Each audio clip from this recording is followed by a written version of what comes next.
Welcome back. Now we're going to discuss data types. We will discuss each of these data types in detail in their own dedicated lecture. For now, let's have a quick glance at all of them. First data type I'm going to discuss is a string. And before we get started, you should know that I have made another file. Not a big deal. You can make new files with the .py extension and get started. So let's discuss string. Well, strings can be stored in double quotations or single quotations. For example, if I want to store my nickname and call it John, sure, I always use that name. With double quotations, I can use double quotations to store a string, which is just a group of characters repeating again. And I can also use a single quotation with LA wrapped around single quotations. It's very simple. We're going to discuss this in detail in the next coming videos or lectures. Now let's talk about numbers. Numbers are pretty simple, you know very well. Numbers can be, decimal, integer, or complex. We're not going to discuss complex in detail, but we will discuss decimal and integer. Well, they're pretty similar, just decimal has a point and age, and the integer doesn't. So let's say I talk about age. Age is an integer, right? 55 is my age, cool. Well, that's an integer, and I can also store a float value, 91.2. Now Python does this for you. It doesn't, you don't have to declare it, of course, but in other languages you have to declare. Those are called static languages, and Python is called a dynamic language because you don't have to declare. The Python compiler, it figures it out itself what value, what data type you are referring to. You can also store anything else. I mean, you can store productivity score of someone, for example, well, 0.97 of this person. Now, let's talk about another interesting data type called a list. A list is very interesting. It's just a group of similar data. They're also called arrays in other languages, and in this language too. If someone says that, don't be surprised. If you see the name used interchangeably, just don't worry about it. Now let's take some examples. Let's take an example of weights, right? I stored one weight here. I can store many weights. How cool is that? I have to use these scare brackets, of course, and this equal sign, of course, will store all that in this weights variable. But these brackets are gonna contain the stuff that I want to store. For example, 55. I can store another weight here by a comma. Remember this. This is used to tell you that, oh, there's another value coming.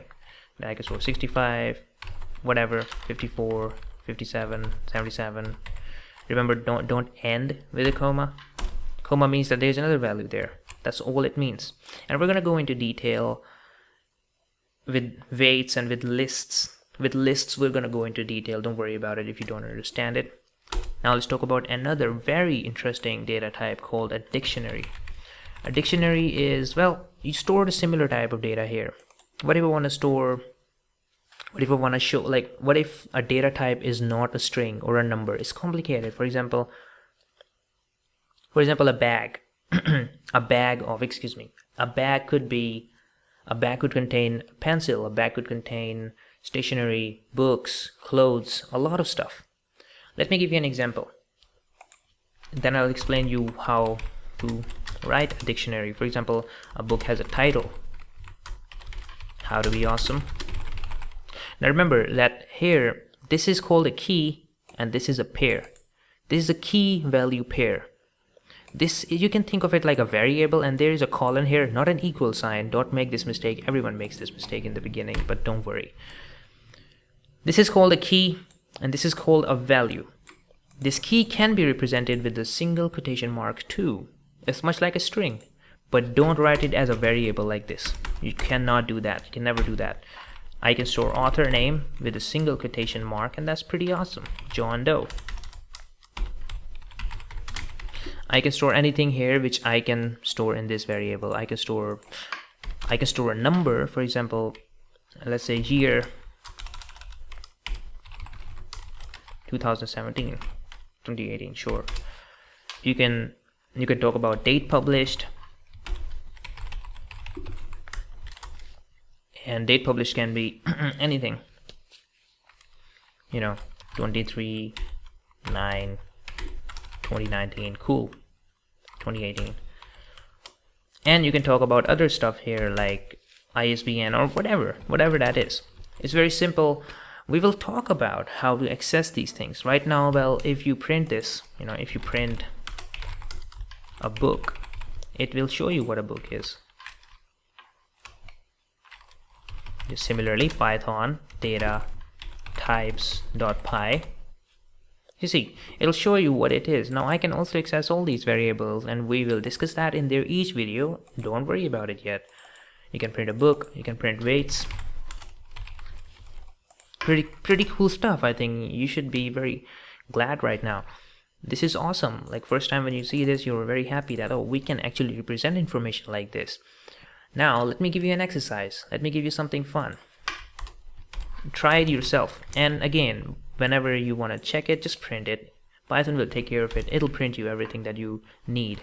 Now with exercise, well, create a list of your favorite fruits. What are your favorite fruits? Just create a list of them.